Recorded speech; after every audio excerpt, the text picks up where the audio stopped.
Alrighty, y'all ready? Yes, Let's do indeed. this. So that's where we last ended our session. You had all, half of you had fallen asleep while the more numbers canny of you were hammering out details of Mirth the Moneylender. Half of you literally fell asleep, and for that, I apologize.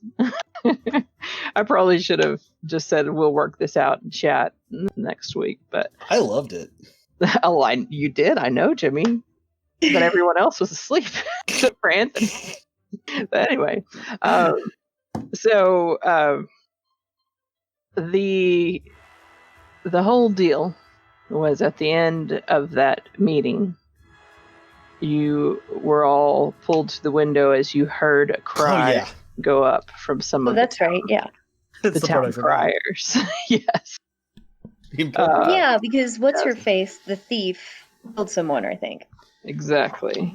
Joya Castellanter, murdered in her very house. Does that name ring a bell to anyone? You can all make history checks. That was a question. Yeah, I was going to say that was a question to the DM. Yeah, you can absolutely roll history, anyone who would like to. Okie dokie. I gotta reopen my character sheet, because I'm dumb. Yeah, reopen your sheet. I'm going to say that any of you who have been here for some years, so that would be Garrosh, Porter, and Svadrik, I believe, can all do that with advantage. I know, I've even shook her hand. Can I get better than a 1? Can I get advantage simply because I've been alive for 600 years?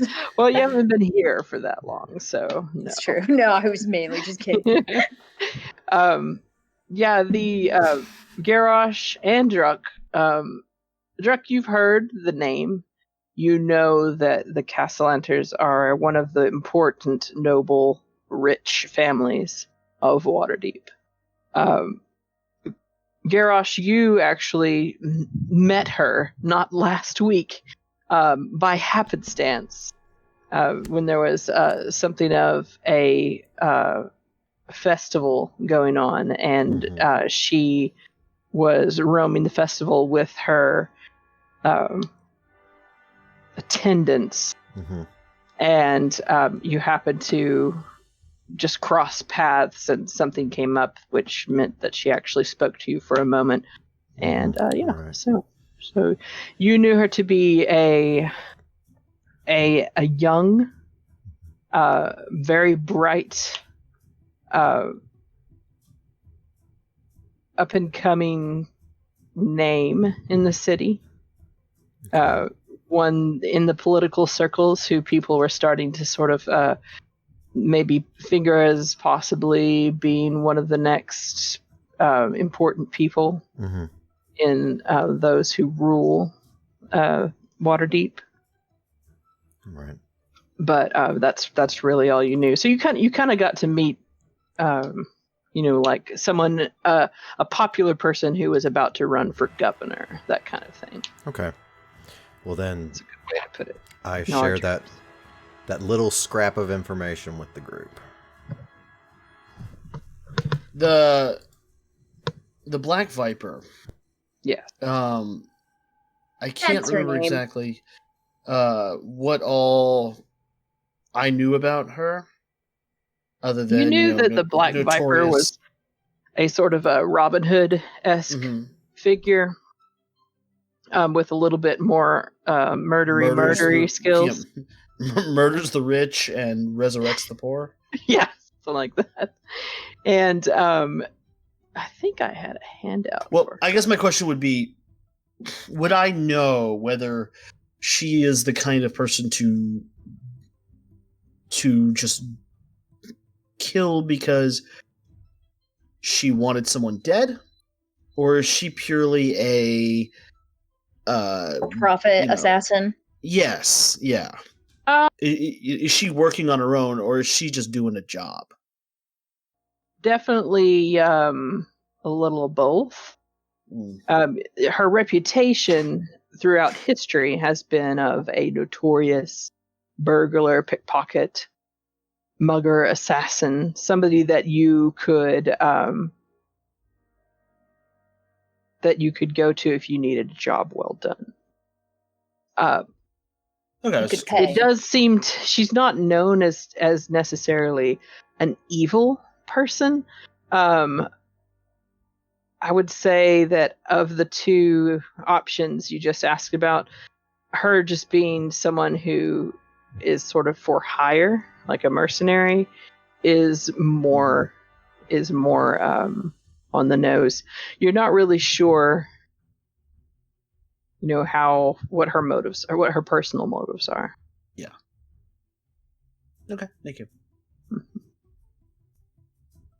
So when we left off, I believe it was the shadows were just starting to get long. It was about 3:00 in the afternoon. Or not quite that long, actually. Probably more like, let's just say about 2:00, according to my notes. So it's about 2 p.m. Some of the streets are starting to get a little bit shadowy, the particularly tall buildings, but for the most part, you still have a good portion of daylight left. So I'm going to go ahead and turn back on the city music, because why not? And actually, there's probably a lot of good reasons, but I'm going to do it anyway. See, did you hear that? Oi. Oi. Oi. What's up? You want to buy a funnel cake? Yeah. What? I don't know. You say a jukebox? Yes, I did. At least He mine has a was whole jukebox in his coat. Magical. No, it's a jute box. Jute. Oh, made out of jute. It's just a bunch of jute. Or it's a juke box, and every time you try and grab it, it jumps out of the way. That's probably more likely, to be honest. All right, so let's see. So y'all are up here in the North Ward, and you have completed your first task to the Zhentarim and to Daskell. Or Davil, not Daskell. Davil. Your current contact with the Zhentarim.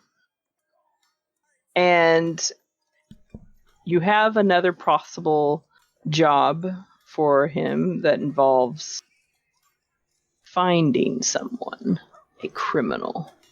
And let me pull that up so I could refresh everyone's minds. Alright, so Davil's Star Song.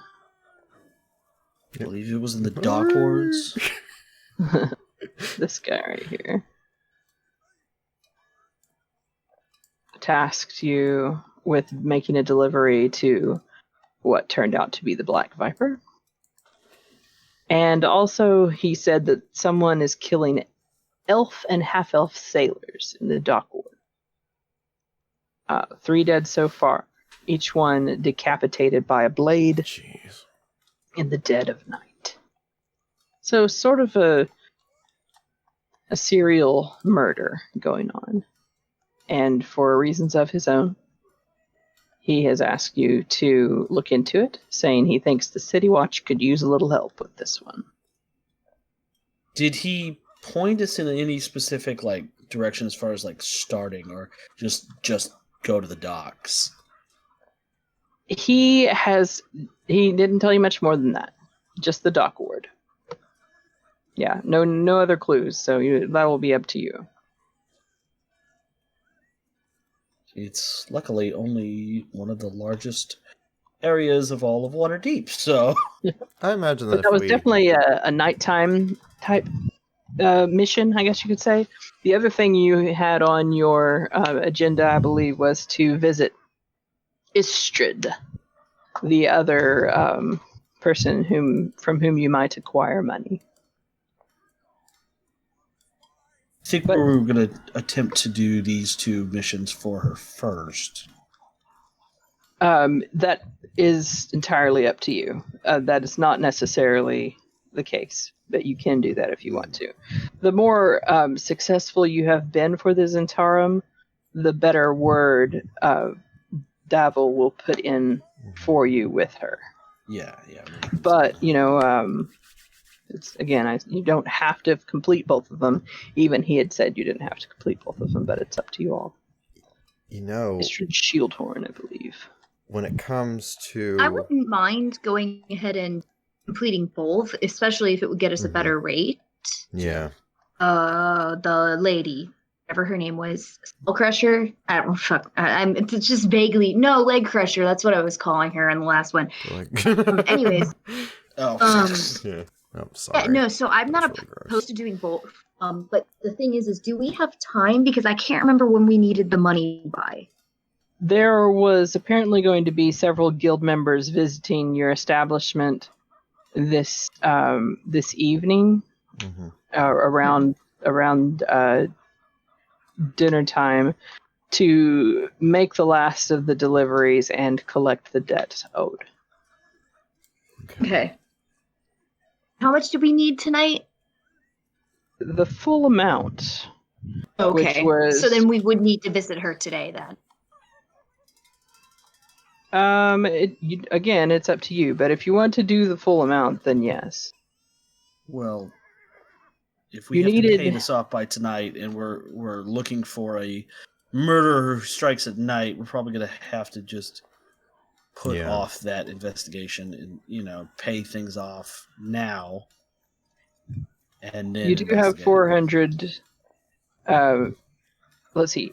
How do I put this? You lack 450 gold pieces. So you have that's the balance of what you have. So you could offer that to them. That's always an option.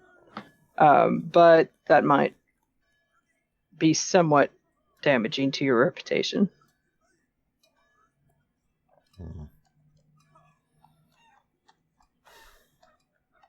Yeah, I tend to think now. Let's go try and borrow the rest of the money now that we've done one job for them, and then let them know. And by the way, we're on this other job. Yes, you can count on us. We can disguise it as though we're asking for more information if they know about potentially. I think we should just be upfront with them. Area? Yeah, let's just be upfront. It's a timetable thing at this point. Yeah. Okay. But I mean, after we, make our transactions and such with the guild members, we can get right onto head on down to the docks and get right on the case. So in that case, if you do plan to go visit Istrid, you'll probably want to just drop a word by your contact at the Yawning Portal, which is the half-orc woman whose name escapes. Yes, thank you. Half-orc lady. Yagra, and she will let Davil know you finished actually, no. You don't have to let her know. Since the town criers are obviously spreading the news that the Black Viper was successful, Davil is going to know that you were successful in your delivery. So, yeah, and if that's the case, then you could go see Istrid whenever you would like.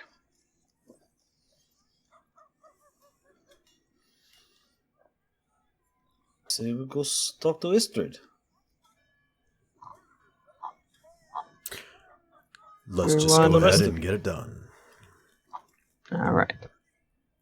Let's see where this lady lives.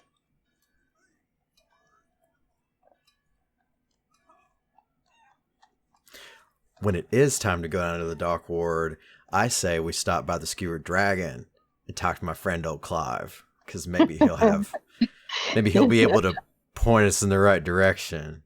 I will point out one thing that just dawned on me too is that what you just said about so Davil knows that the job is done because of the town crier, but only Svodric and Lucan know that there's a connection there.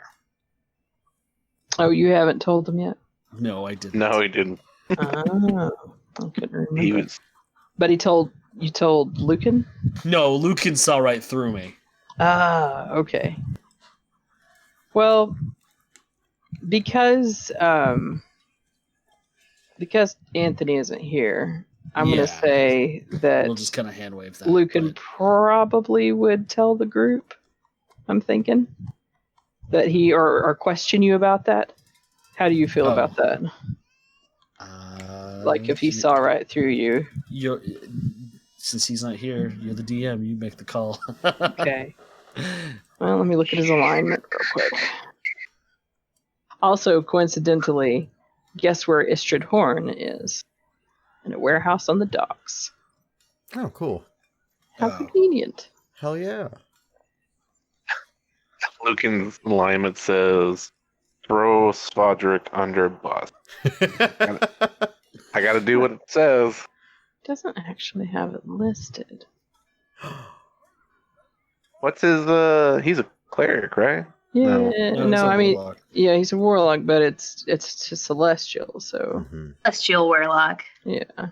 So Which I would like to say good, but hey, I might get, I might be I'm absolutely wrong about that in this group. If I had to guess about Lucan, I would say he's probably like a chaotic good or a. Yeah, he does make beer. Or something like that. Yeah. Let me make a roll. Let's solve this by making a roll. It's gonna be May. Hush. Can you hear me shaking? Is my mic working? Can you hear me shaking my head, Shane?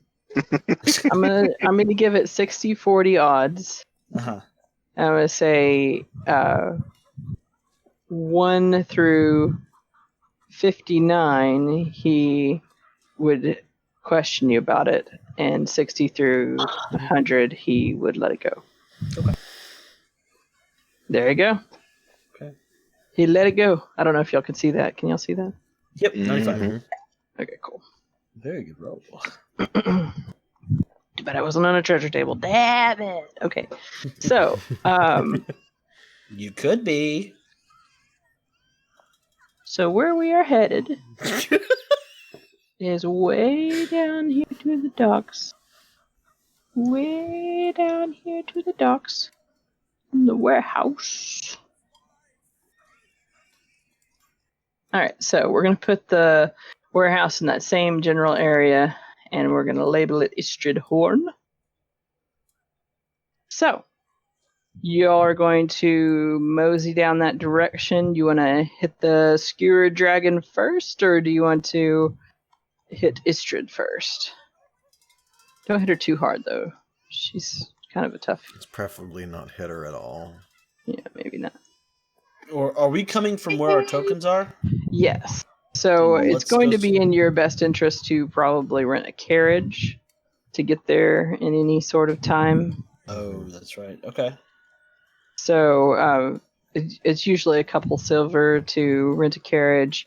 And if you're going a very long distance, it's, I would say probably from here, because you're in the North Ward, the carriages are also a little bit nicer than they are in most parts of the city. So I'd say it's going to cost 5 silver to make the trip.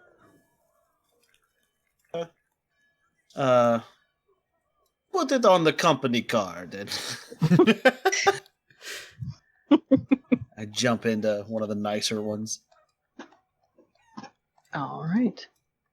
Make your way down to the dock ward. And if I can get some music in here. I'd say let's hit Istrid first. Yeah, she's Yeah. Yeah, that just makes sense. Mm-hmm. Yeah, and then we can hit the Skewered dragon before we go hunting, because it doesn't make sense to backtrack.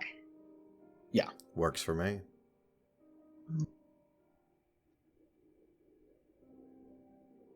All right, so you all still have in your possession the coin that is stamped with the flying snake that Davil gave you, just to remind you as well. And when you come upon the warehouse district here, make your way via a few inquiries around, and you're pointed to this one particular warehouse. And up at the front, standing, flanking the entrance, is a couple of Zhents in nice uniform black with their sleeves rolled up and the flying snake tattoos displayed prominently on their forearms. Weren't we given like an emblem? That's what I just said. I don't know if you heard. I'm sorry. Maybe you cut out right there. I didn't hear that. Oh, yeah. Yeah, It was coin. a coin given to you by Davil. Sorry, I missed that. Let me entirely. fix my mic real quick. That might have just been me zoning out for a second. No worries. It was kind of far away from my mouth. All right. So, when you approach these, the guards and show them the coin, they lead you inside. And the inside, you immediately get maybe a little bit of PTSD flashback to the Zhent warehouse incident of a few evenings ago. Oh, no. Was there dead Kinku just lying around? No. And but you do see some Kinku here and there. Shit. And I'm gonna make a quick little roll. Did one get away? Mm-hmm. I'm gotta wait, but remember, No. they don't have like the speech capabilities blah, blah, blah, that we do, so they kind of just Yeah. mimic people. Oh, I mean, what? They can say Jerry? We taught them to say Jerry? They're perfectly capable of writing, and their intelligence is Oh. the same as a sentient. Never mind then. I mean, I would say that they're on par with goblins for intelligence, at least. Oh, okay, I didn't know that. Well, then we're shit out of luck, I guess, if There are they were her plenty. Kinku. There are plenty of Kinkus in Waterdeep. Just because you see a Kinku doesn't mean it's the winning that we saw. It's true. Gosh. So, In our luck, we've managed to kill her king. so there's quite a few Kinku here, and you can just, as you walk in, they're just one sitting here, somebody's leaning on a balcony that overlooks the main room, just like the last warehouse you were in, and it's quiet in here.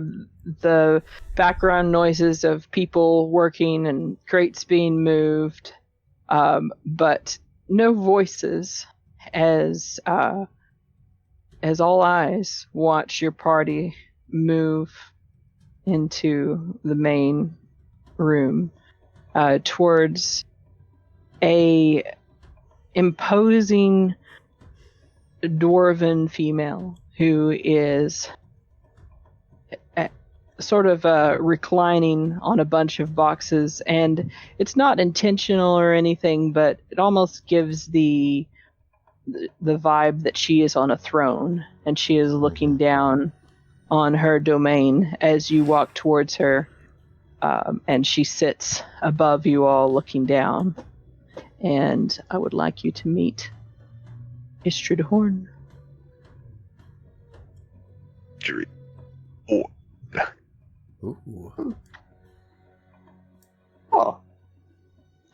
And as you come closer, she makes a motion, and a couple of the Zhent, a Kinku among them, quickly move out of the room and disappear. And she says, "Welcome, welcome. Davil told me to expect you." It's very nice to meet you, ma'am. "You as well. I have heard good things about you, for several so unproven, and with such strange reputation." At strange reputation. First time I've I'll heard bow. something like that. And she smiles at you, Svadrik, and acknowledges the gesture, but says, Please, I am not royalty by any means." And she, with a smooth leap and a clatter of her armor, jumps to the ground and comes towards you all. And when she does that, the tension in the room visibly relaxes. Okay, good. I thought you were going to say the other. Fist Come of up to like fleeting my creepers. knees. It's time to fight. Yeah. The various lackeys and workers and everything around who had been watching with a great deal of attention, following your every move.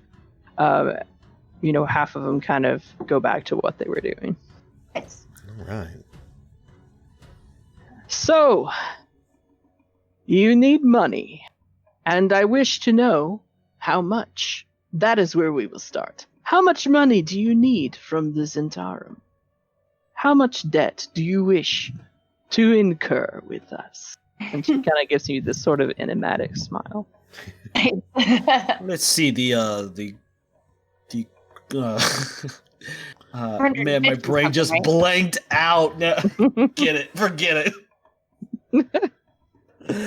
Money, yes. Keep I was giving gonna it say- to us.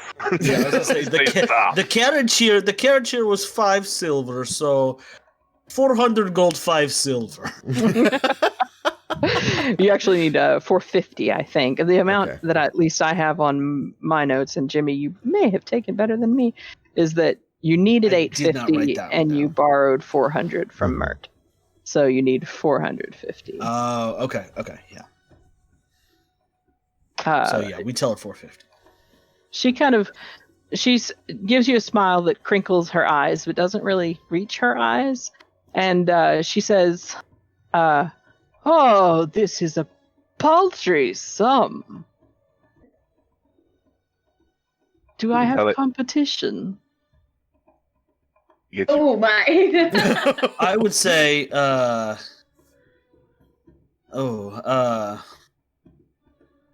think I might be honest with her and just say, not competition exactly. We just did not want to get in debt with you more than we were comfortable with. More than we feel that we could pay you back.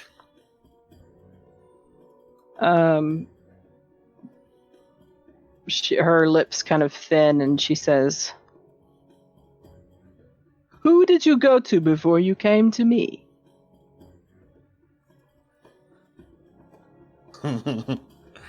that fat guy.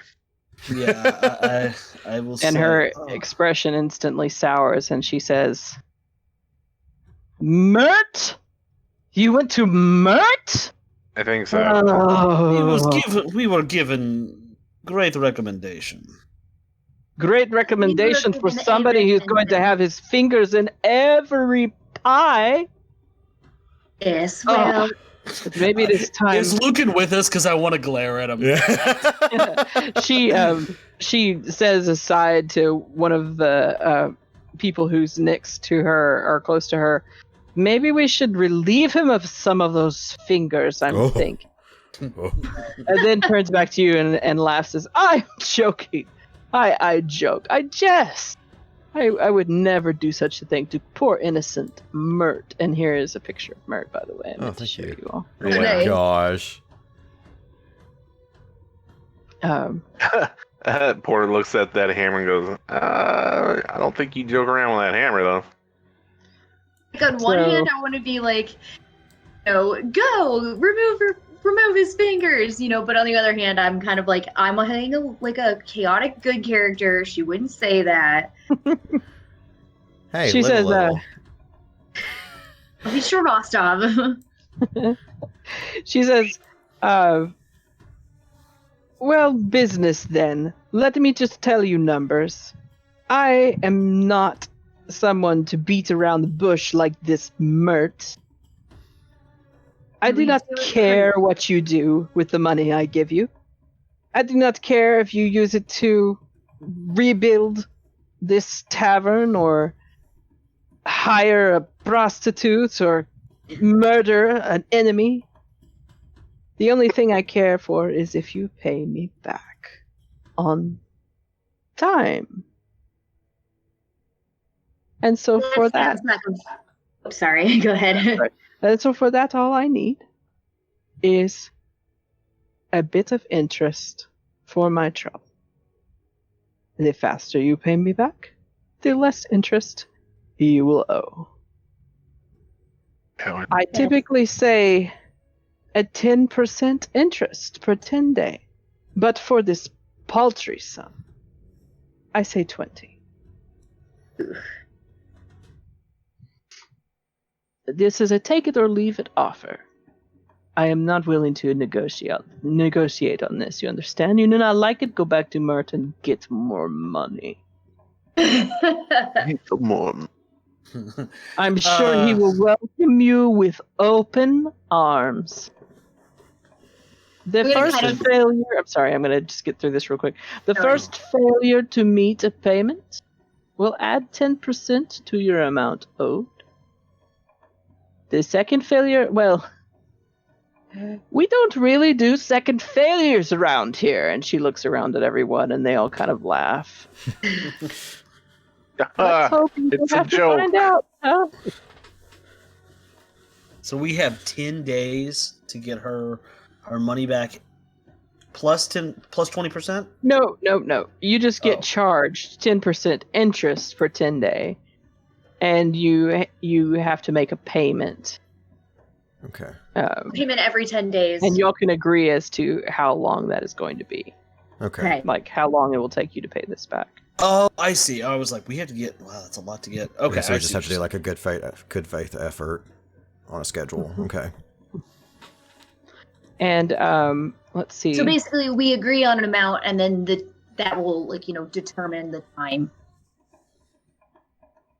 it takes to pay it back. Mm-hmm. So, and you can determine that. You can always pay her more than what you determine, Mm-hmm. and Yeah. and once it's paid off, it's paid off. So, Sweet. but yeah, you definitely don't want to make sure you bite off more than you can chew on this one. Mm-hmm. Yes, for sure. Well, Let's see. As I told you so, though, guys. Out of character, I told you we should have just gone to oh my god, Istrid's just to Istrid, because it's like now we've got to deal with flipping Mert in our business for a fucking year.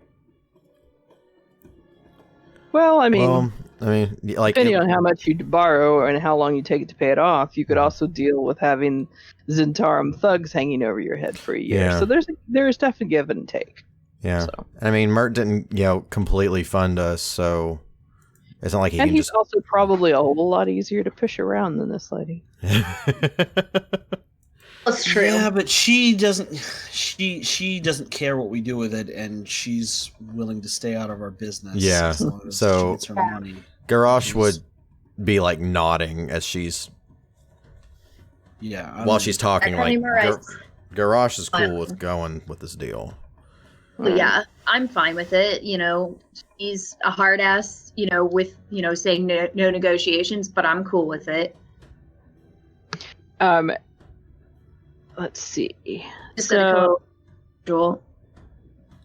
Whoever's speaking up, go ahead and do so. Well, what do we think that would be a good schedule for? Like, payments back? Because I don't want to be like, let's say we're going to pay this back, and then we're not making, like... I figure that's something, from what you had said already, I figure that's something we can just talk about in chat later, right? Because you just said it's like a good faith payment, like every so many days. So we can just figure that out later. Yeah, we definitely can. Yeah, we don't need to hash that out now. Yeah, we can do that after the session. Okay. Yeah. Sounds good. Yeah. So, I guess I would like whoever is voicing the agreement for this to go ahead and make a persuasion roll. Or you can also choose intimidation if you want to present like a strong, tough front. I'll let either one. +3 on persuasion. We'll let Carter Marai. All right. Unless for we're it. quarter to. Just a long shot. I don't know if my enchanting allure helps at all. I mean, it's always worth it. What is that? Is that up to me? What that gives you? Yes, that is up to you. Okay. I'll mess with the DC. Alrighty. Here we go. He's fucking. But you won't know which way. No worries. Okay, I don't want to press it again because I don't know if it's a rule.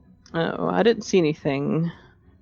There 16. it popped up. 16. Okay. Nice. All right. 20's been laggy. Nice. So, Karna Marai speaks for the group and expresses your willingness to enter in on these terms, and nothing much shows on her face, but she seems to be looking at you all with some measure of approval, and Nice. then with a quick nod, she one of her workers runs forward with some forms and does some quick calculations, writes some stuff down, and then hands you off a copy. And then she has you sign hers. So, how tall is she? Do I have to like kneel down to sign this? it's her. There's like a little makeshift table up, and Okay. she just has you each walk forward and sign it. And so I'm gonna say first Karen Marai, and then Garrosh sign, and then as Porter and Svadrik approach, Porter, as you go to sign with some speed, you find her hand on your wrist as she holds your hand back, turns it over, looks you up and down, looks up into your face, and she says, "Perhaps you would like a bit of a discount under conditions. Ooh. This one. Would you like to be initiated into the Zhent?"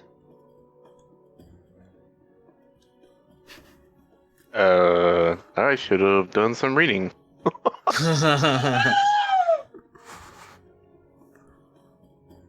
I see there is still dried blood upon your weapons, and I like it. Hey, there you go. Should really clean that sometime. There's Yeah, I thought there's a I quick thought everything. info thing in the Facebook Messenger group. I Yeah, posted that's what I'm it. looking at. Okay, cool. Like, Potter, what have I told you about cleaning your weapon? Can't have dirty weapons in the house. I don't think you've ever said anything to me about cleaning my weapon. I think Oh, she said if now. you keep doing it, you'll go blind. I remember her saying that. My lord. Yes, exactly. Thank you, Spadrik. I do appreciate your... I didn't think she was talking about my weapon. Garage is like I just will punch the head you in the shoulder hand, for that. snout in his hand, just like Yeah, we're probably oh, not actually God, having this this is so conversation in painful. front of her. Yeah. It's entirely up to you all. Nah, This offer is coming only between Mhm. the fact that Davil recommended you all and that the persuasion check that Karna Marai just made. Otherwise, this offer wouldn't have even been on the table. That doesn't And mean this- that you need to take it. It's just not and the offer is not a only very to Porter, usual. correct? Mhm. That's who she It's offered it to, talking- but that doesn't mean that you couldn't ask her. No, I- it's fine. Just make sure. Porter looks at her, kind of pulls his head back a little bit and says, "How are your feelings on eating large flightless birds?"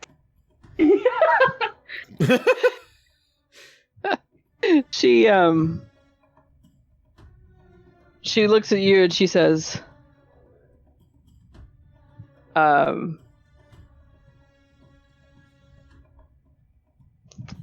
what would she say? Did it taste good? Anything I make tastes good. Oh,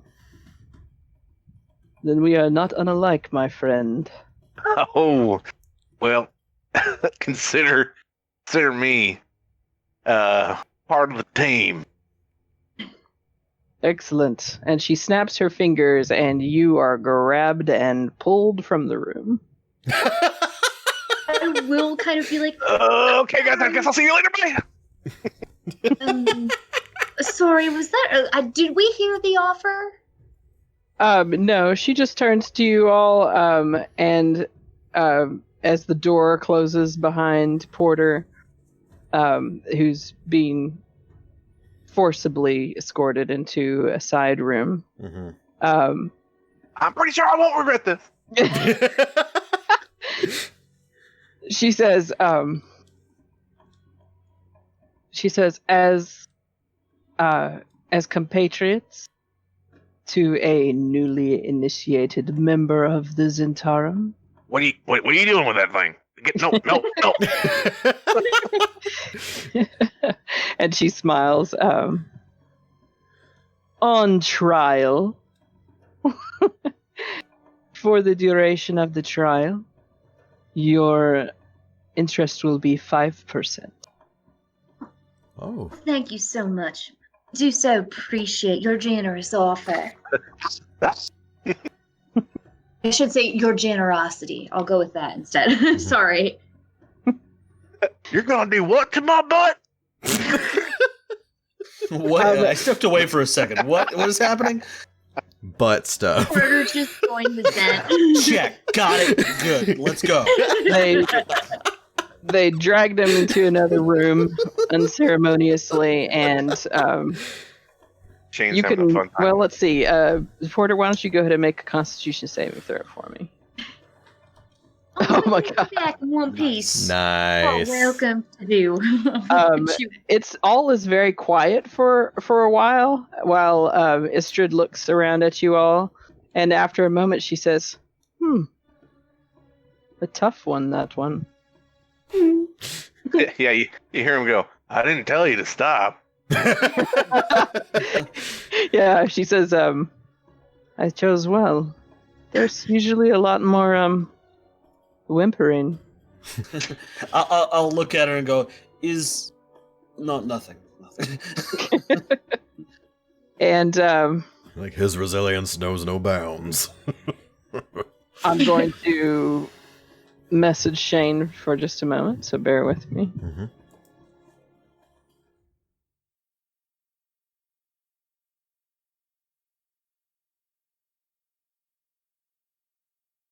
I'm a little disturbed by the fact that they have been gone for so long. I imagine he It's probably true. I got thought it. she was going to tell him something real quick, and I'm like, Yeah. what is happening in that? So I'm assuming He's probably Is he getting his getting- tattoo. I was going to say everybody's got tattoos, but my Mhm. first thought was branded. Mm-hmm. Mhm. They're probably just Only like, because here we go. that would explain All like right. immense pain. But Yeah. So, as you all finish up the paperwork, and Istrid just sort of stands there looking at you all with her arms folded over her chest. Some time passes, and it gets awkward. Can I make small talk? But eventually, Yeah, man. It's like small Porter talk. is escorted back into the room.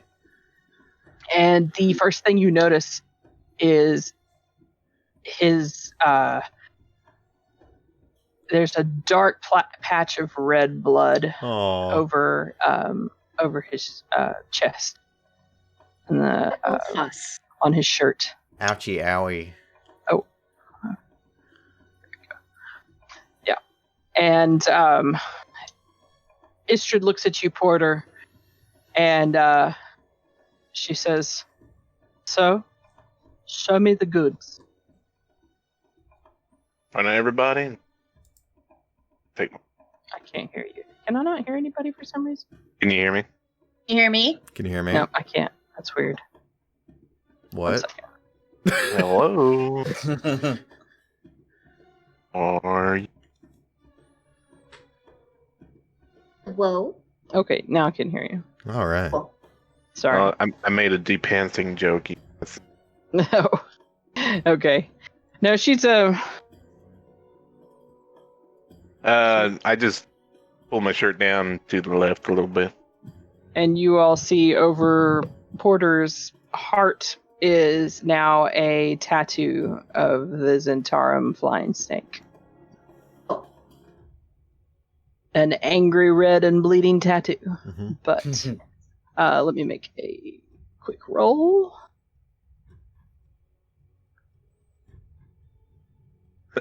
You should see the other guy. She gives you a nod and she says, "Well, Darnell outdid herself this time." Darnell? Darnell, yes. Okay. That's weird. Now, I didn't think about that name sounding like Darnell, but it totally does. That's not how it's spelled. But anyway. Hell. Yeah, exactly.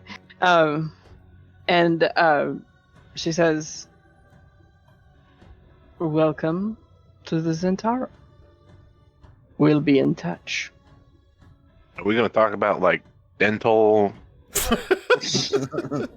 She looks at your tusks, and she just smiles, and she says, "Yes, of course. We give dental to all our tusky friends. That's also a specialty of Darnell. She's very good at pulling out teeth and tusks."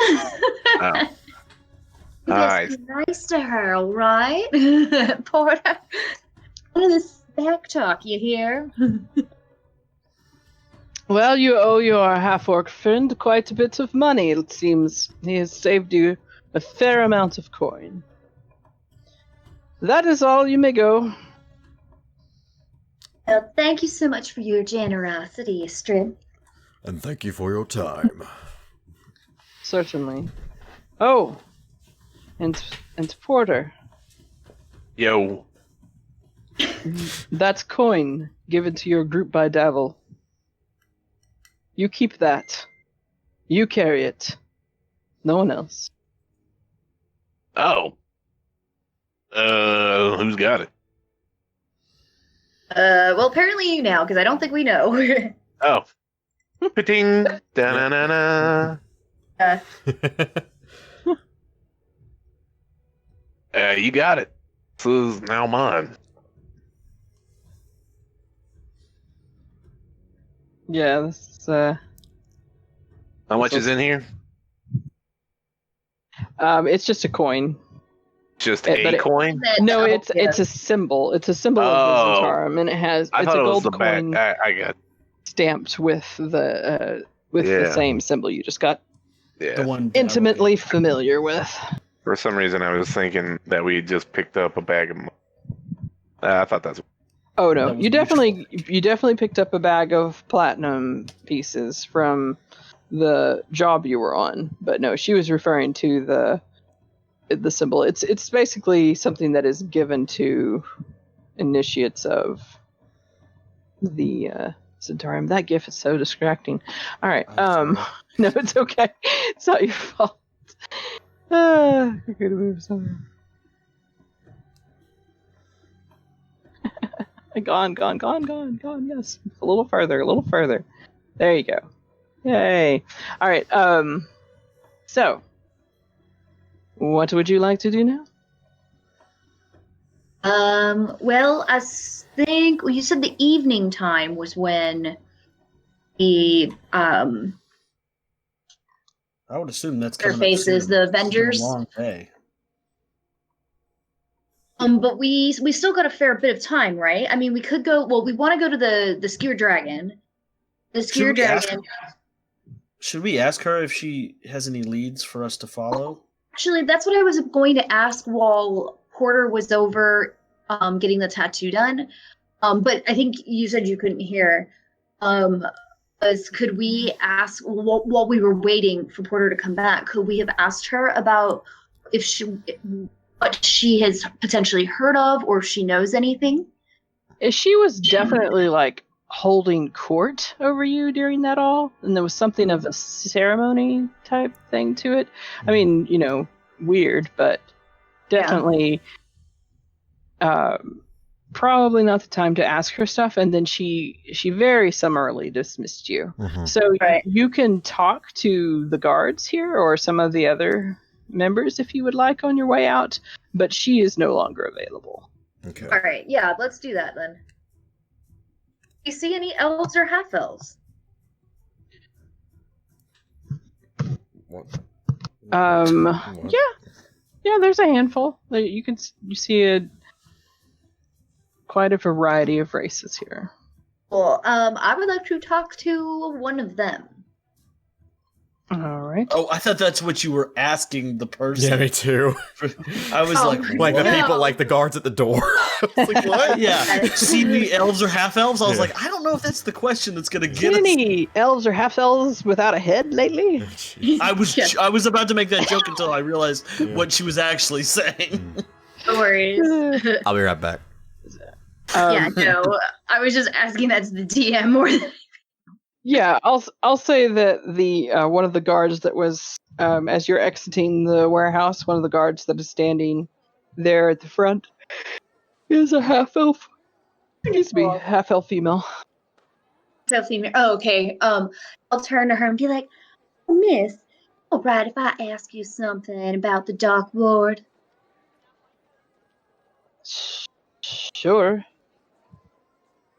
I've I'm not recently paid to heard. listen to commoners, so please make it snappy. Sorry, totally blanking on. I'd be like, I've been hearing about some horrible murders.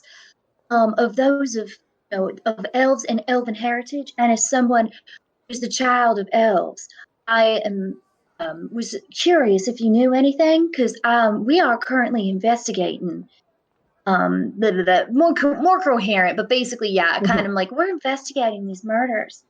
We want to stop this person. So, do you know anything potentially about the murders themselves or locations? Make a persuasion check. Alrighty. We get advantage? No. I thought I'd try. I rolled religion, sorry. You My can computer's always try. fucking stupid. Oh, wow. Okay, Wow. Wow. 7. She just spits at your feet and doesn't say anything. The other guard. Hey, well, that have a was nice like- day. Let's go. And that. I'll try the other guard. Okay. All right. Okay. And I guess I minimized my character sheet. No, I don't mean make another roll. Oh, sorry. No, you're fine. As you turn to the other guard, he just folds his arms and gives you this dead stare. I am immune. I'm 600 years old. I'll look at him and be like, "Honey, I could be your great grandmother." I grab you by by a sleeve, and I'm like, "Let's go." Okay, wait, what was that accent? Let's go. Let us go. Yes. Get us a pizza. Okay, I'm back. I have to like jump through. You missed us getting a spicy meatball. Oh shit! God, man. Yeah. Y'all Missed better the save best me part. some. Yeah, I would be like, let's get out of here. Come on. Uh-oh. I could have, but I'm like, listen, I'm over 600 years old. I could have got him to talk. Yeah, you're getting the feeling as a 600-year-old person that your stay has been worn out. Your welcome has been worn out, and you'll probably be more successful elsewhere. Right. And I guess head to the Skewered Dragon? Yes. Yeah. All right. Let's see my old friend. So you all head down the street. It's a bit. Sorry. Stop that. Stop it. All right. It's a bit of a walk. Your carriage is no longer here, but Obviously. you can walk and make it there by 4 p.m., or you can take a carriage to get there in a couple minutes. What time is when are the vendors coming? It was supposed to be around 6 or so in the evening. So Let's How long would a carriage ride back to the inn be? Well, hang on. Do we need to go back to the inn? Could we get is there any sort of like courier service we could hire to just get the money? Maybe send Lucan? Yeah, we could send Lucan. I'm not really gonna play it like that because I'm Okay. going to play it that he's with you, but it's kind of like a Oh, drop in, drop out. You can't just use him like that, otherwise that opens up just like a precedent that I don't really want to open. Yeah, I get that. But you could certainly try to hire a courier, but you would be sending A lot of money. them with check for 400 gold pieces and a check Yeah. for 450 gold pieces. So it's up to The you. moment I said it, I thought about that. So no. No worries. Let's get another carriage down to the Skewered Dragon, so that we're not wasting any time. Sounds All right. good. Did I put on here where your goddamn Trollskull? God. Oh, there it is. It's way up there, Yeah. man. It's way up there, so we're gonna have It's way to up there. Yeah. get Yeah. a carriage ride back there after we hit the Skewered Dragon up. Mm-hmm. So you head down to the Skewered Dragon, and the streets get narrower. The buildings get a lot more ramshackle. The air is stinky with the smell of salt and fish and lovely ocean water, and the cry of seagulls on the breeze, the lap of waves in the distance, and you come down corner and you see the Skewered Dragon before you. Woo! Hey, let's see if we can't go find your friend, Garage. So, Garrosh, why don't you go ahead and roll a D100 for me? All right. Oh well. Don't fuck up. Like I did. It's basically a heads or tails, and you rolled a heads, so you're good.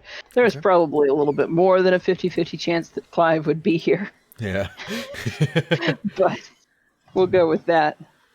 So yeah, as you walk in, you see, not only do you see Clive, but he is currently on top of the table, There you go.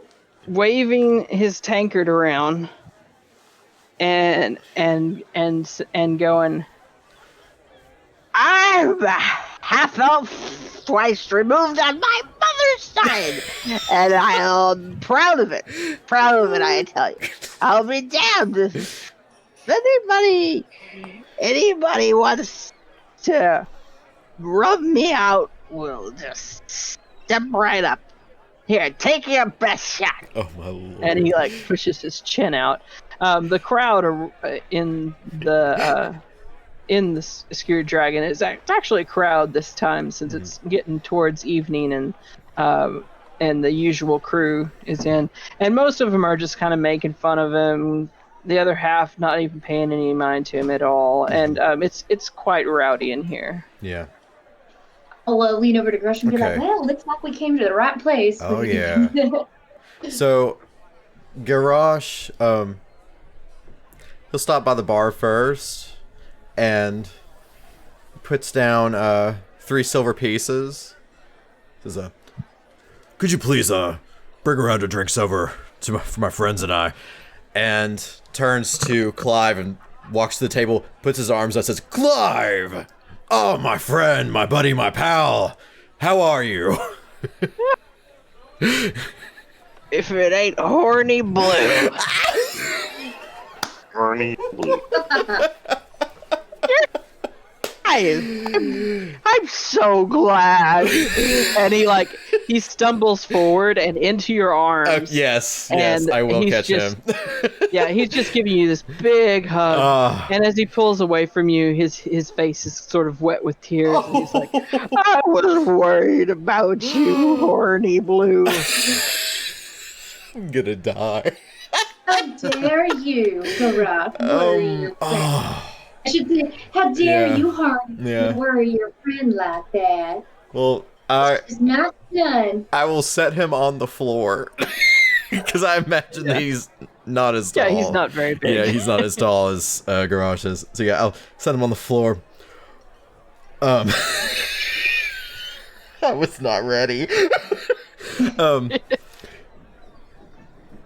Mariah's How- like laughing, like trying to laugh, like hiding her laugh, and be like, it's like teasing Garage and with Horny Blue nickname. Yeah, I'm just like put my hand out, you know, kind of waving you off for the teasing. Yeah, and I have the toothy smile. Well, it's so very rude of me to worry you, but I promise I'm fine. My group is fine. How have you been?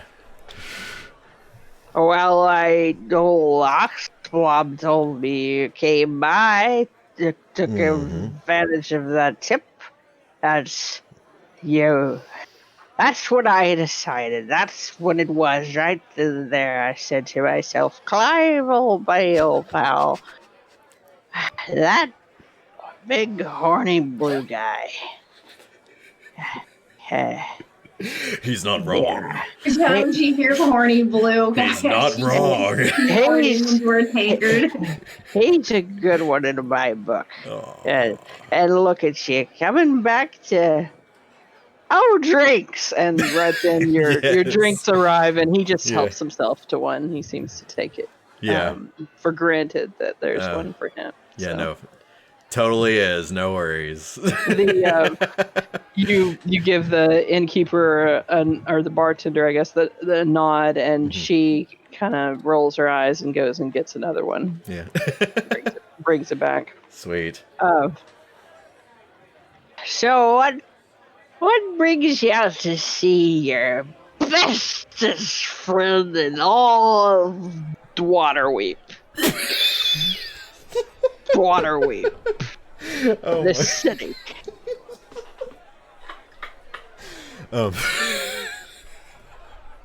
Shit. I'm sorry, I'm a little tipsy, so this is hitting me even harder. Well, then you're in character. Yeah, totally. Okay, so yeah, take a big swig from my tankard, slam it down. Well, first of all, I wanted to have an opportunity to enjoy your lovely company. Of course you did. Of course. Also, I was hoping that you could maybe share a little bit of gossip with us.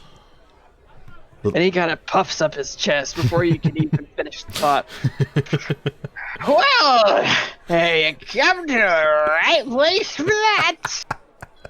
I knew it. I pride myself. No one knows what's going on in the seedy Bunder Alley of the Dockwards better than old Clive. Old Clive knows. He knows, and he kind of taps the side of his nose. Yeah. I knew I could count on you. All right, so the latest gossip. What were you gonna say? Lay it on me. And he scoots forward and like exaggerately motions you all to lean in. And if you do, you immediately assailed by his breath. And he says, with no change in volume, so at a louder than normal talking voice, he says, "There's been murders happening. Grisly murders. There's somebody's got it out for elves. They've been beheading them." And he looks at you all, waiting for a shocked reaction. Oh my! Dramatic reaction. Gruesome beheadings of elves and half elves, and yeah. My eyes do go wide. Yeah. That's what they say. Lean back in the chair a little bit. And I was just telling him when he came in, I've got half elf blood in me, closer than most would care to admit, but not me. I'm proud of it. Proud of it. Right. Let's see.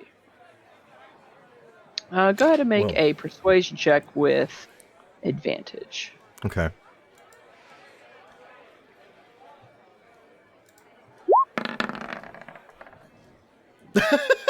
Okay. Took a while for that to pop in. Let's see. He says, now, most wouldn't be privy to this information, but I'll tell you what I know. And at this, couple of the people who are here suddenly seem to start paying a little bit more attention than they were before. Okay. And you get the feeling that you have ears on this conversation. Okay. That you may not have had before. If I can do anything about that. Could I use my druid craft to let me see, can I make sounds? It's a sensory effect. Could I do like some sort of like make bar talk or something in the area sound louder to kind of cover the conversation? You know what? That sounds good. Like I would say maybe more like the background noise, the natural background noise, like the waves, the wind, the rattling of the windows, that kind of thing. Oh, that's cool. Yeah. Yeah, you could certainly do that. Kind of gets a little sounds as though it might be getting a little stormy outside, though. Yeah, you see a couple people like go to the window and look up at the sky like, what the fuck? I love it. And yeah, while this is going on, I'll go ahead and I'll add that to the background info what's going, and it'll definitely be harder for people to overhear what's going on. But Clive says, Sherlock says hello. By the way, he's headbutting the computer. "Oh, hey, Sherlock." It's me and the screen and my Switch and my snack. So what Clive tells you is that on Ship Street in the dock ward, which I'm trying to find, I guess it's right here. You got it. Yeah. Ship Street. There is another tavern, which he knows the location of all the taverns in the dock ward, and there's a lot of them. And from what he tells you, seems like he frequents them too. Just moves from one to the other. Like a stray cat that everybody sort of likes and buys beer for. And this particular like the stray cat I have on my trying to climb on my head. This particular tavern is called the Muleskull Tavern. Trollskull Tavern, which is y'all. This was the Muleskull Tavern. Just here. Interesting.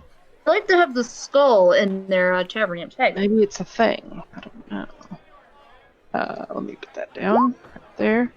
On Ship Street. On Ship Street. In the dock ward. Nice. There you go. And he says that Brat boy. that was the closest location to 2 of the 3 murders that have happened. Right. So, perfect.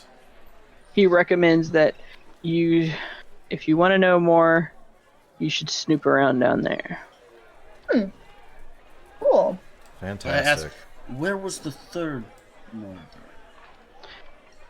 He says the 3rd murder took place down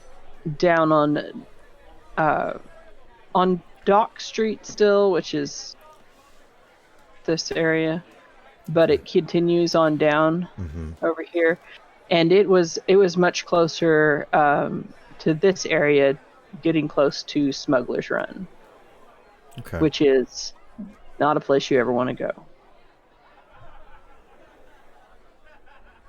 Okay, looks like we're going. Yeah, he just he warns you of it being the shadiest of shady places. So he won't get us hunted. And he's never seen a more wretched hive of scum and villainy. Ah. Archetype. I know, man. But yeah, right here in the middle of Ship Street is where the Muleskull Tavern is. So, Thanks. Well then, we should head over there. I'm gonna flip Clive a copper piece. Give him a little wink. when you do, he goes, ah! Lucretia, you got rats in here again. And he looks at you, and his eyes cross and blur, and he's like, they're getting big. Oh, shit. I'm sorry, that was out of character, a laugh. Oh my god. And he is being completely serious and completely guileless. He has absolutely no idea that he just kind of look at him, and throw my hood over him, just like not the first I'm gonna time. pat him on the back and lean over towards Spodrick a little bit. Yeah. As we're leaving, and I get up, lean down, put my hand on Clive's shoulder, and say, "If you ever find yourself up in the North Ward, stop by Trollskull Tavern and have a drink on me, buddy." Tavern? You had me at tavern. I can't wait to see you there. You tell him you own it. No. Okay. He probably won't. He wouldn't remember. Might be right about that. That might be something he would never forget. Yeah, He's true. someone who owns Either not at all, or it would just be literally move in, imprinted into his brain. Yeah. And then he would never leave. He'd just move in. Yeah. We already have a crabby ghost. So you're gonna make your way down to the Muleskull Tavern? You have time? I would say at this point, you got down here around 4 p.m. and it didn't take you very long to talk to him. So, no, yeah. We'll say it's about 4 p.m. Considering y'all took a carriage down here and everything. And it's about what, an hour carriage ride back up to our manor? I would say that you have time to go to Muleskull Tavern and ask around, and maybe hang out for a bit before taking a carriage back to your place. And you would be running a little bit late, but not awfully, because it wasn't a set time anyway. So. Sounds good. I'm fine with that. Then let's do that. Let's do it. Oh my god. All right. So Horny Blue. Yes. Let's do it, Horny Blue. Fuck. Beat the rats, let me tell you that. Yeah. That's the nicest thing anybody's ever said to you. So you all make your way down to the Muleskull Tavern, which is a dump that sets itself apart from other dumps by having a unusually large, what appears to be skull of a mule hanging over the doorway on a couple of chains. I want to know what they were feeding that thing. Small children, most likely. Oh. I'm kidding. So, let's see. For the sake of brevity, I will say that you all enter in. You want to ask the barkeeper. Sure, I'll do that if the what's others want to ask around. More Okay. people. So I don't have to invent another NPC that you will never see again. I will Not just the let you black man. for that, and you can two of you can make the roll as you kind of ask around. What did you say? So I don't have to invent another NPC. What do we have to roll? Oh, you can roll persuasion, intimidation, or investigation. All right. Persuasion. Depending on what you Jesus roll, will Christ. determine how you attained the information. I use enchanting allure on this unnamed NPC. I'm gonna say no, not this time. Okay. There's other people that can make this roll. I would say it shouldn't be me. Our face is not here tonight. Go for it, Porter. Intimidation can also be used, or Well, they're both the same. okay. All right. Yeah. While Carnamarai is chatting up the scatterbrained bartender who's only half paying attention to her, as he desperately tries to deal with the rush. Porter, you saddle on up to some rough-looking patrons and notice even that one of them is wearing a black armband, which is also another symbol for the Zhents. And you kind of drop some heavy hints that you're a part, and maybe show them the coin. And I just go, hey, I'm part of that too. Fellow. And yeah, they're not entirely sober, either of them. And so between the two of them, you gather that everybody's talking about these murders. So you're definitely in the right place. But no one seems to have much more information other than what you've already received, which is that this stuff is happening at night and in the same way, in a more or less the same area. The first one was down on Dock Street, heading. Everybody seems to just assume that it had something to do with Smuggler's Run since it was that close to it. And the last two were both down by the water here. How are you doing? In front of Muleskull. Go ahead and make a perception check for me too, Porter. Because I'm really good at that. Okay. As you come back to your compatriots and let them know what you more or less did not find out much new, you do notice that there are several elven and half-elven patrons here at the bar. Maybe even a little bit more than usual. Who's got a high intelligence? Don't know if anyone does. I'm average. Got a +1 on it. Okay, I got a +1 on it. I rub my chin and go, man. In spot, maybe?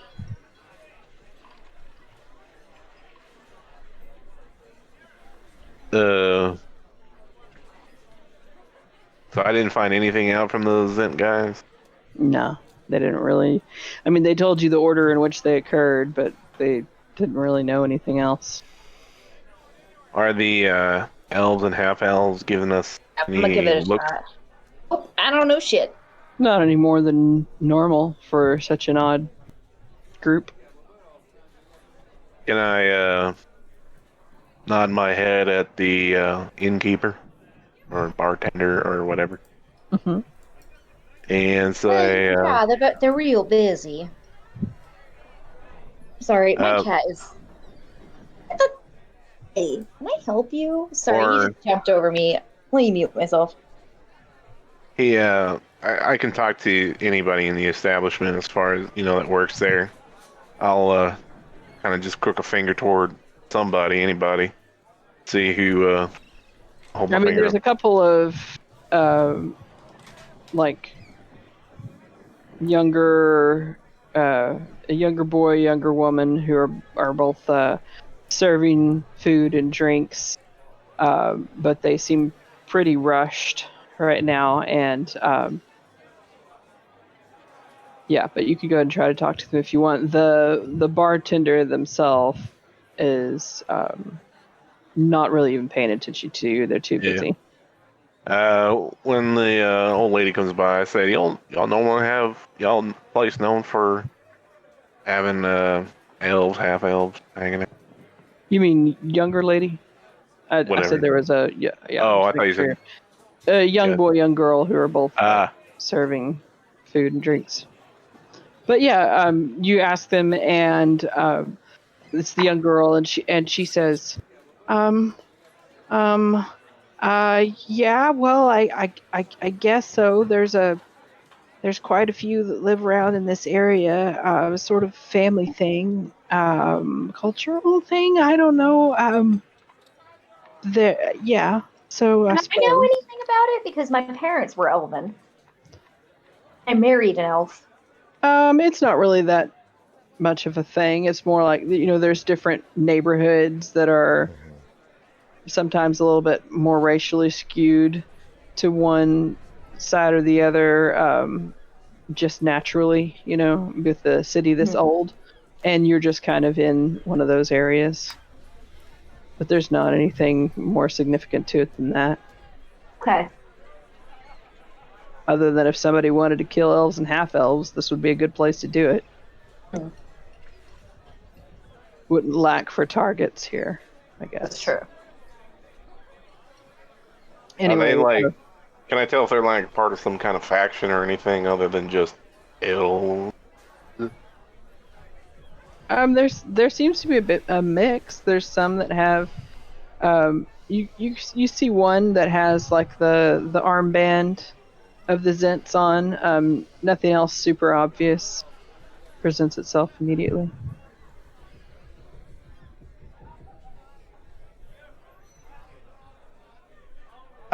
Can I just order a drink? Sure. The young girl will take your money, rush off. A little bit later, she comes back and she seems a little bit skittish of you. But she also seems really curious, and she looks in your eye and she says, "Why are you asking?" I'm just curious. I notice things. I pick up on somebody's stuff. been killing them. Did you know that? Somebody's been killing them around here. Yeah, I heard. I mean, I'm just a kid. Dad keeps telling me I'm just a kid, but I see things going on all around. People doing things and stuff. And no, but if you're going, you better not try anything. That's all I'm saying. Well, I was gonna go chat with them, see how they were doing. Chat with who? With the elves. Oh, I'll go with him. I mean, that's your business. I'm just saying, don't try anything funny. Why would I try? Because I'm a half orc? No, man. People. Think I do something funny because I'm half orc? No. I intervene I'm the one that killed him and say, "Don't worry about it, honey."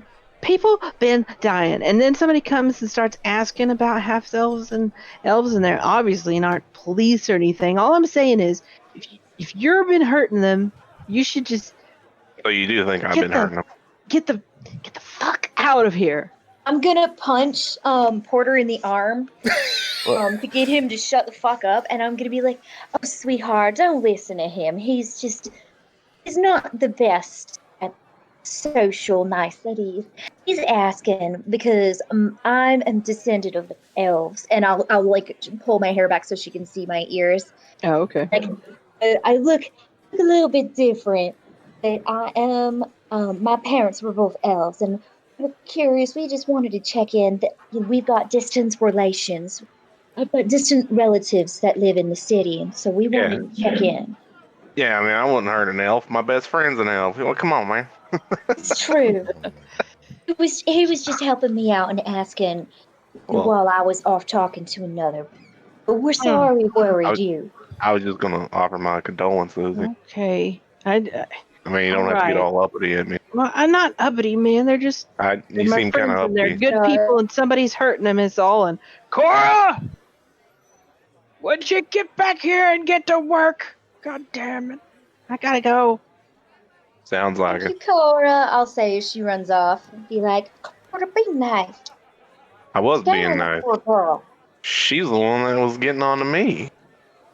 Well, yes, because you came in, you start asking questions like that. All I asked was for a gonna be beer, and then worried. I said, y'all normally cater to a lot of half elves and elves. That's all I asked, because there's much in Come on, there. let's go. And I'm gonna hook my arm with his, and I'm gonna drag him over to the elves. All right. So you both just strut your way right over to this table of that has several elves and half elves seated around it, and they all stop and look up at you and look more than a little Concerned. suspicious and wary of. There you go. And one woman raises her tankard at you and says, Sherlock. Sorry. and says, you know, we charge if you stare any longer. I'll walk over and be like, I'm so sorry. I was just trying to figure out. You look like one of my, and I'll like name some distant child of mine or something. And be like, I don't know, potentially, and I'll like list a couple of families. Would you happen to know any of those? Anybody in those families? You just look so familiar. Make a deception check and roll a percentage die. Oh shit, okay. I mean, I assume you're not serious. I can't roll well today at all. The first roll was an 18. Oh shit, it rolled twice. I'm sorry. No, that's all right. 100, right? Yeah. Okay, so there's, with your keen eye, there's no one here that actually does look familiar, but no one else seems to be aware that you're bullshitting. Yes, that's good. What did she say when What?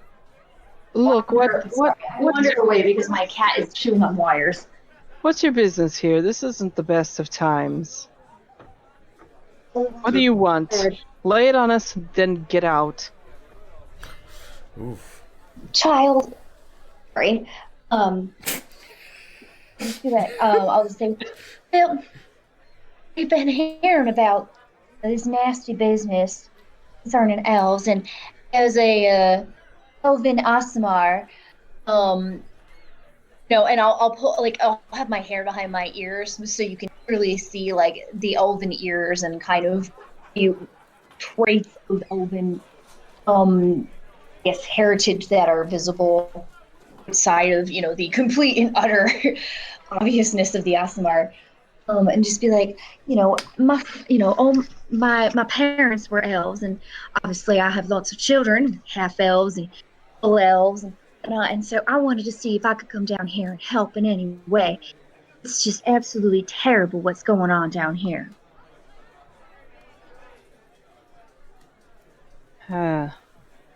Make a straight persuasion check. Alrighty. Yeah, because this is going so well right now with me and my rolls. Okay, swear to. Oh, it did it twice again, but the first one is a 21. So, because I'm hitting it once, it's probably this fucked computer. So, after having a what ended up being a fairly short conversation with them, you determined that they don't know any more than you. They're spooked. They're not super confident that the Watch knows anything or is even concerned in doing anything about it. Being that they're just a bunch of poor elves and half elves in this community. It's just kind of like another day, another elf bites the dust. Who gives a damn? Mm-hmm. But they're not holding anything back from you. They're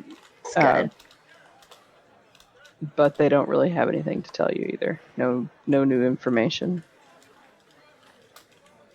I will thank them wish them well, and tell them, be as safe as possible. Walk home in pairs or more in groups. Exactly. Yeah, they do tell you that they've just been, kind of tightening their ranks and trying to always, be with someone, not by themselves or anything like that. But they do say that everything has always happened, in the dead of night. And if you're serious about trying to help, which they're not going to turn you down, then the best way to do that would just be sort of a stakeout situation at night. All right. Just watch, see if you can see anything suspicious, and act on it. Like a plan. Well, I'll thank them for their time, and unless Porter, you can think of anything else, probably best to take a carriage back up to Trollskull. They do give you something of a timeline too. They said the murders have been happening every 3 days, 3 or 4 days or so. Ew. Okay. And there's only been 3 so far. Mm-hmm. But then the most recent one was last night. So might be a couple of days before something would happen, but it's like, there was a murder, 2 days passed, there was a murder, 3 days passed, there was a murder, so it's kind of like, who knows if that's a pattern or not. And that's it. I say we hoof it back to Trollskull first. And then maybe we spend the next couple of days, maybe we can find a nice perch or place above, like vantage on a point roof or something. Yeah. Start watching the place, but also, and maybe this might be a thing for next time when Tony's here, but maybe we could attempt, put Lucan out on the street, keep an eye on him.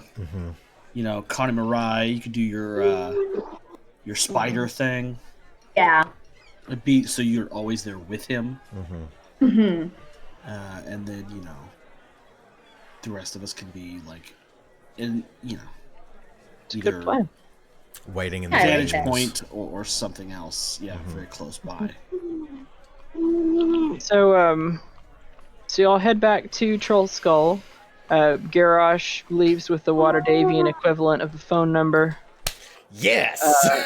Squadron, I need you to make a Constitution saving throw to see if you get carriage sick on the way back after eating a whole fish. Okay. A whole At one fish? point, while I'll say that while Garrosh is getting his I don't know. Getting my flirt on. Yep. Yeah, getting your flirt on.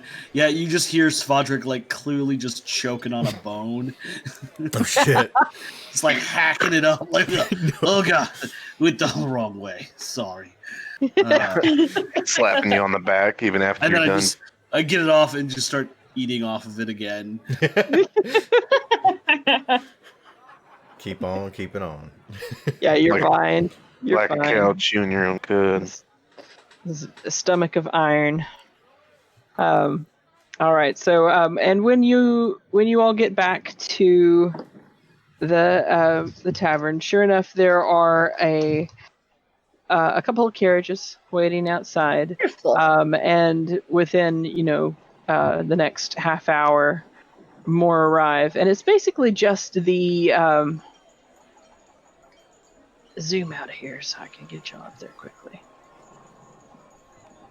It's basically just the different guild members that you have been dealing with this entire 2 weeks, or 10 days, I guess I should say. You've got there's a halfling guy named, you don't have to write these names down, but just a halfling guy by the name of Broxley Fairkettle, who's a representative of the Fellowship of Innkeepers for the guild. He's making a delivery of various like materials that you would need to run like the restaurant side of things, sort of. There's a human by the name of Hammond Craddock with the Vintners, Distillers, and Brewers Guild that spends a long time talking to Lucan. He seems to have like a pretty significant stick up his ass. But I can see it from here. And carries himself that way as well. Oh my gosh. Justine Rassick is a nasty-looking human, thuggish-looking guy from the Guild of Butchers, who reticently delivers a lot of the meat and other goods and sundries that you need for the food side of things, and then just waits there sullenly, just glaring at you, Porter. Me? Why me? They can have a glare off. You're the butcher. You've got a butcher, Oh. dude. You're a butcher. Well, Alright. but he delivered the meat for you, and then instead of Yeah. leaving, he's just standing there looking at you expectantly. I look at him expecting. Oh my god. What is he expecting? I don't know. The Payment? money? Paid No, him, you've already paid him. Oh, okay. There's something on your mind there, bucko. And he just glares at you, and Somebody cut out your tongue.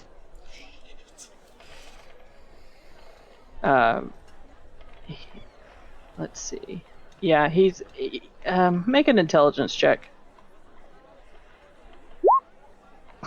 Ooh. Yeah, after a while, or whenever you say that to him, he just glares at you even deeper, and he says, "Maybe I guess- next time the meat will be someone you know." And he turns and leaves. Ooh. Like Jerry? I knew a Jerry once. Oh god. Tasted pretty good. Drumsticks. And then let's Do see. we know what that was all about? Um, Can I like look Yeah, at the sure. meat and like investigate it and see if it's like well, before you do, Weird. Cedric, you can go ahead and make a perception check. See if you saw what was going on.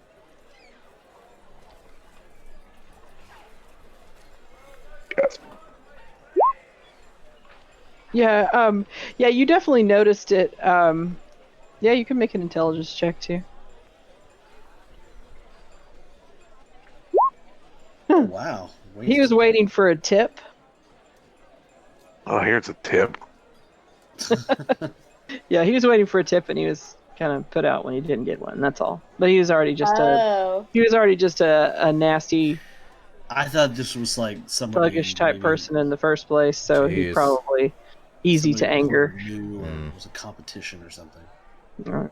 I mean, there could have been elements of that in there too, but yeah, he was kind of expectant of a tip. It seemed like he was just. I was expecting a smile and a "How are you?" So I guess we both missed out. And then another person who comes by is Euchoria Stone Marrow. Euchorious. Euchoria. Oh, I definitely Euchoria. prefer to Of the Watchful Euchoria? Order of Magists and Protectors. Ooh, Oh, interesting. She's a female shield dwarf in archmage robes, and she is the last to arrive in the nicest carriage, not ostentatious or anything, just very, very expensive. And as she's arriving, one of the other folks who's leaving says, "Ah, the gargoyle's here." And as but says that before she crosses the threshold, and as soon as she does, you realize why. Her face is frozen in a scowl, but it's more like from the result of some injury than that she's angry or anything. Okay. But yeah, she. One moment she was standing the door of the carriage open, and the next moment she misty stepped to the base of the stairs and then walks calmly into your establishment. Yeah, and she's just part of the guild here of people, the guild of mages, basically. So she had helped out with some of the magical spells you needed to aid in cleaning up the place and that kind of thing. Oh, okay. All right. So, anyway, she looks around and she says, "So, place looks good. Looks good. Any ghost trouble?" Oh, we've been just fine. I was half expecting you to request an exorcism. Well, now, why would you say that? Yeah, I get plenty of exercise. It's not a big deal. Oh my god. She laughs and she says, "Oh, you're a very funny man. No, I just asked because I'm very aware that this place was being haunted by a poltergeist. I'm frankly surprised that you were able to handle it without me." Well, he couldn't handle me. We found the Well. company mischievous but pleasant. Oh, really? Yeah. Well, I hope you don't run into the ghost of the children the hags ate. Tags, what? I'm about to say, this guy's just kind of a creep that's trying to check out the lady types we have. That's all. No, I'm not where? talking The about what? him. Wait, Oh. what did he say? What did he say? She She said- said the hags what? I hope you don't run into the ghosts of the children the hags ate. Oh, okay. You know, I used to own this place. Oh, That's really? cool. It's a little known fact. that's And amazing.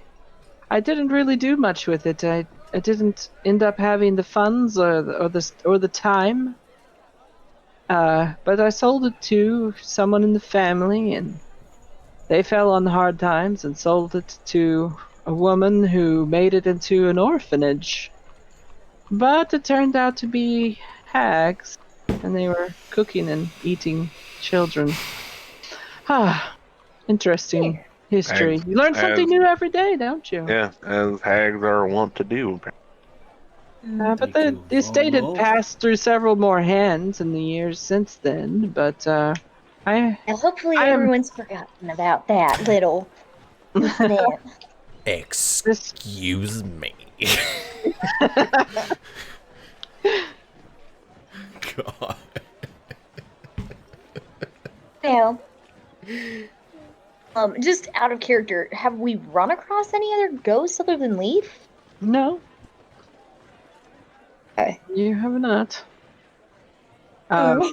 But she takes her payment and she just kind of looks around. She looks like she's kind of looking around a little warily, and then she turns to you and she says, "You know, if you need me to help shore up the place in a defensive and magical way, I can certainly scribe glyphs of warding for you. It's the new information. It's expensive, though, for me and for my time, so there would Well- be 300 gold pieces each." We'll keep you at the top of our contact list. Perfect. But yeah, you know that there's high-level mages can make glyphs of warding that keep out certain things. Like it could be anything from like booby traps to specific traps for specific types of creatures or dangers. Also glyphs that like prevent scrying and just different things like that. Nice. She is offering you those services if you ever find yourself in need of them. Awesome. Well, thank you so much. We will certainly keep you in mind in case we have any more ghost troubles.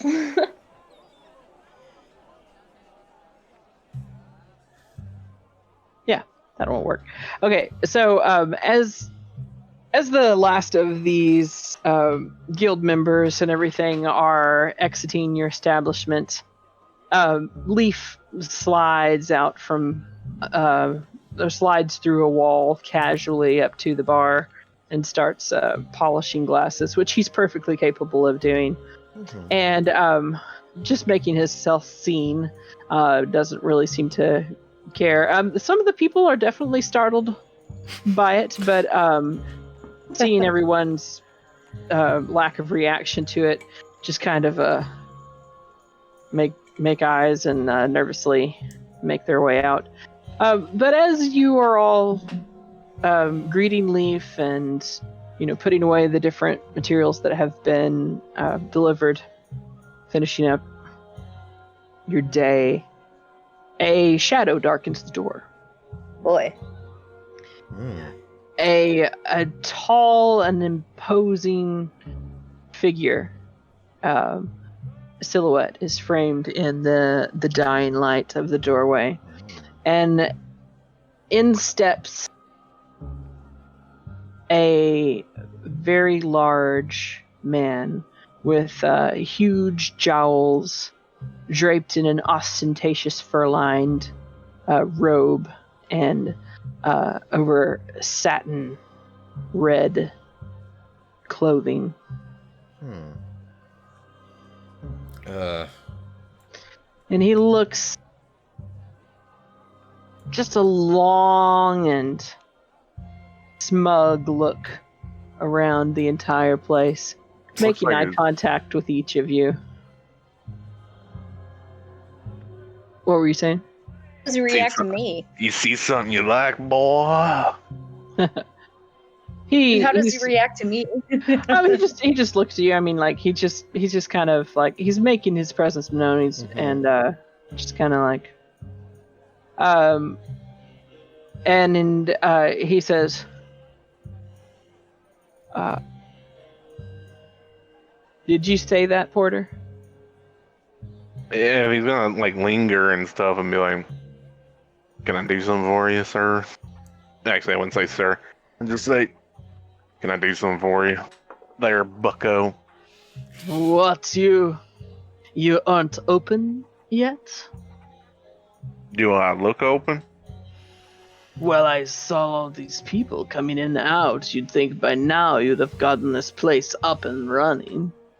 Yeah, you'd think that, but I guess we're still dragging our feet.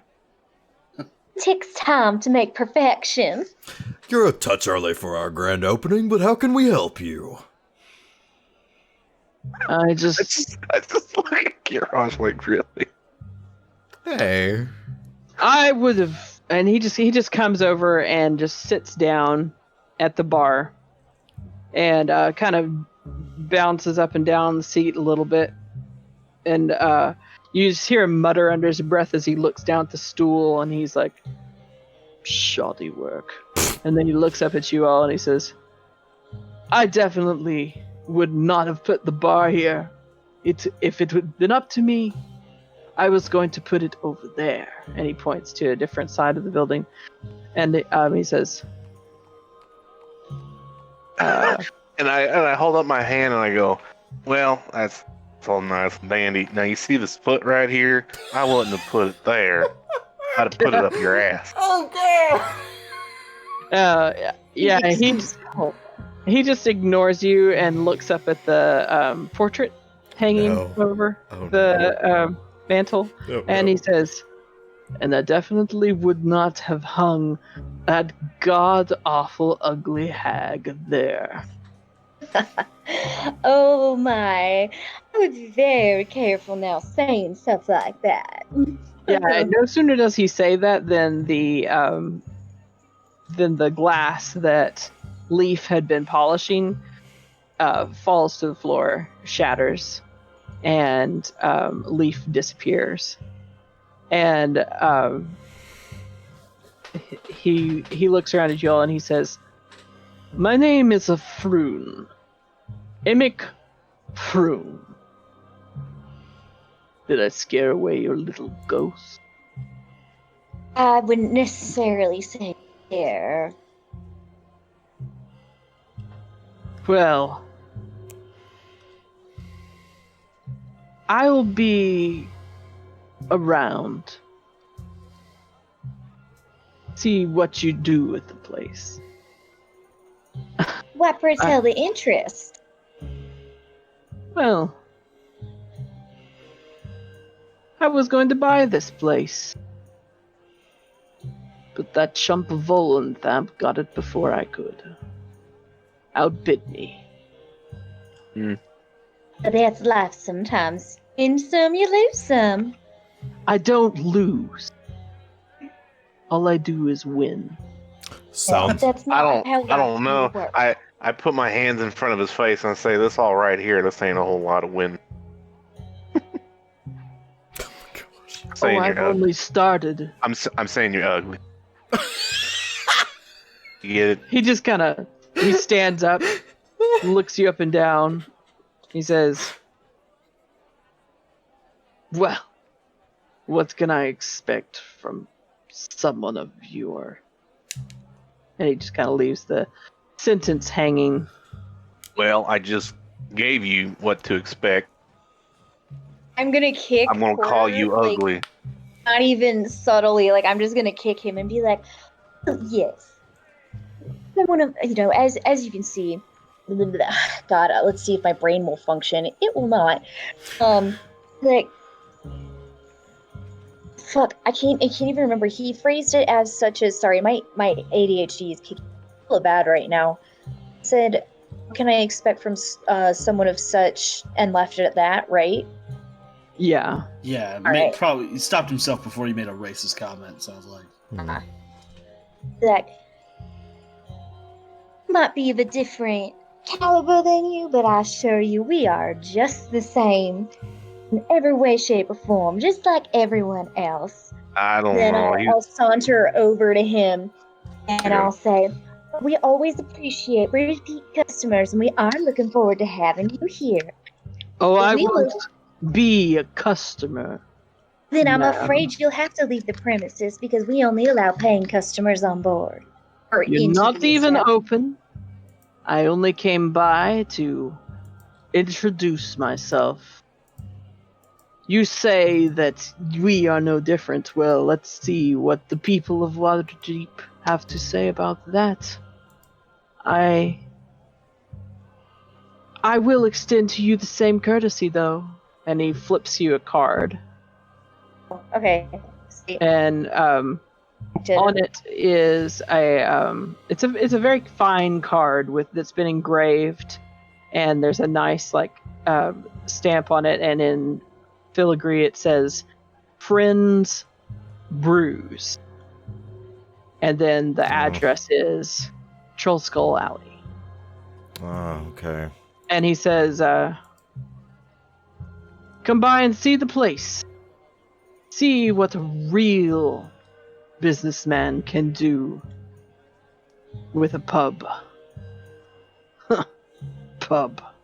And he kind of looks around derisively again, and then says, "I'll not trouble you any longer. Good luck."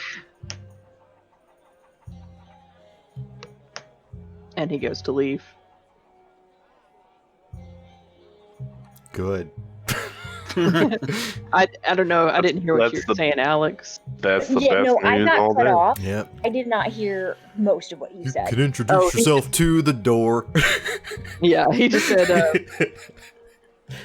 He just said good luck, and that he wouldn't trouble you any longer, and he left. Yeah, just let him go.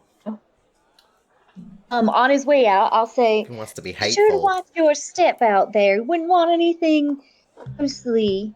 Or sorry, not ghostly. I'll be like, "You wouldn't want anything spooky happening out there." Oh, don't threaten him.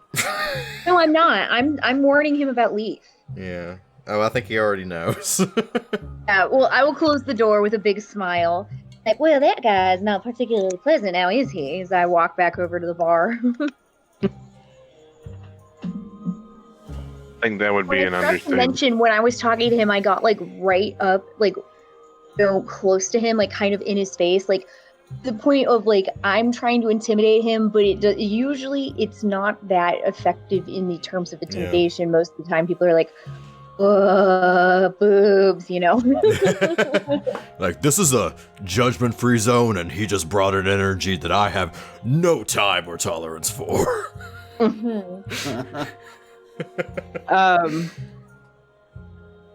Okay.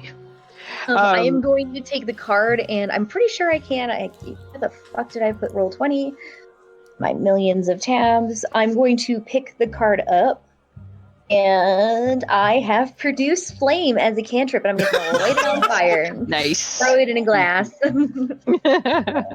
Perfect. Cool Yeah, beans. Sponsor's laughing at that. All right. Well, We'll cheers my compatriots and be like, well, we're getting close to getting this done. Who's excited? I'm excited. I'm going to end the night with just one more thing. Carna Mirai. Yes. As you make your way to your room and turn in for the evening, you are just falling asleep. Or, no, do you sleep? I guess you do. Yes, yeah, because I'm Elven, not all of, because I'm Asamara, it's a little different. So, yeah, we'll go with I sleep. Okay. You are just falling asleep whenever you hear a soft tap at the window. And when you look up, you can see that there is a white cat sitting outside your window. And it just, as you make eye contact with it, it reaches up a paw and just tap, tap again on the window. I'll go over and open the window and start petting it. Yeah, and it starts purring, but no sooner has it started like purring and winding its way around you than it looks up, makes direct eye contact with you, and its mouth moves and it says, "Interested in joining the Emerald Enclave? Come meet us at Falcomer in the Southern Ward. Sincerely, Melanor Fellbranch." Oh my god. All right. I'll be like, oh. And then after that, the spell seems to dissipate, and this normal cat, which has had Animal Messenger spell cast upon it, continues to rub and purr and just enjoy your attention. I'll offer it and let it come into my room if it chooses. Otherwise, I'll continue to pet. Oh my gosh. So, yes. Amazing. Cute. And I will put that in the chat as to what that was. And that is all for the night. Very nice. All right. Well, thank you, everyone. GG, everybody. Righty. Thank you. Everybody. See Good you. night. You'll have a good night. Good night. See you next time. Bye. Good job, everybody. Good job.